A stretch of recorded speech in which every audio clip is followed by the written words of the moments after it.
Well, hi, everybody. This is Rocky Dhir coming to you with Texas Bar TV. It's 2017. We're at the State Bar Annual Meeting in Dallas, Texas at the lovely Hilton Anatole Hotel. We got Shawn Tuma here. What would you say is maybe, because I know since we talked about this last year, there have been more cybersecurity breaches, and the issue has gotten, I think, a bit more attention than it did before. What do you think has been maybe the biggest change or the biggest issue that people now need to be aware of that maybe they weren't aware of a year ago? Right now, the issue is ransomware. Okay. We think of cybersecurity issues in terms of data breaches, in terms of a loss of data. Like a credit card transaction or something. That's right. Okay.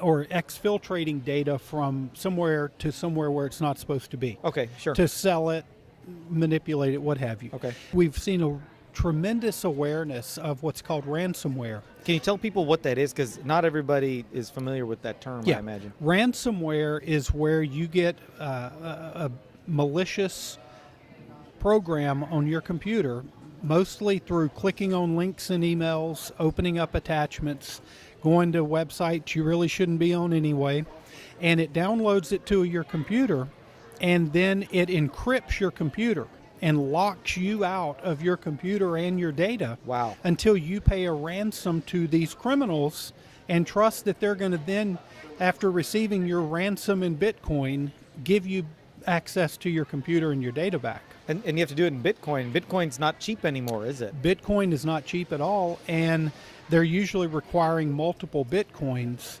And how do you get a Bitcoin, right? Do you know where to get a Bitcoin? You go to the local ATM and get it? I once bid a coin just to make sure it wasn't fake, but that's about all I did. Yeah, so I mean, it's a huge challenge for businesses, individuals. It's hitting everybody. Now look, my knee-jerk is probably the same as a lot of people out there, which is I just don't click on random emails. If I see an email, I don't know what it is, or there's a link in it, or there's an attachment with a funny extension, I don't touch it. Is it that simple, or what causes people to open up these suspicious looking emails? If you're clairvoyant, it's that simple. If you're like the rest of us, no. Because these attackers have gotten very good at disguising their emails through what we call phishing emails. Okay. And making them appear to be 100% legitimate. Okay. Even through spoofing the name of the people who are sending them, cloning legitimate emails. We see a lot from like FedEx, Amazon, PayPal, your bank. Click here to go to your account. So we'll say this is from Bank of America. Your account has been overdrawn. Please click here to access your information, and then you click it. Or you have a FedEx delivery that we couldn't deliver. Click here to reschedule, something like that. Or our firm, we do what we call phishing of our employees to make sure we're all staying aware. And so one day I got a phishing email that was planned by our firm that looked like a LinkedIn invitation. And so, I get this LinkedIn invitation and you think, oh yeah, accept, right?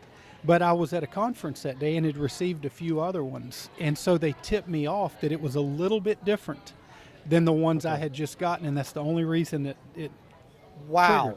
Yeah. Wow. So I guess if you see LinkedIn invites, go back to your LinkedIn page and make sure that it's an actual invite. I mean, or just you have to hover over your links, and make sure they're directing to where you want them to, to what you think they're going to. If it's a LinkedIn, then the link, whenever you hover your mouse over the hyperlink, should show a LinkedIn website and not, XYZ. Yeah, exactly. Yeah, right. Okay. Yeah. But look, Rocky, the most important thing people need to understand is to learn how to quit clicking on email links, downloading attachments, and back up their data.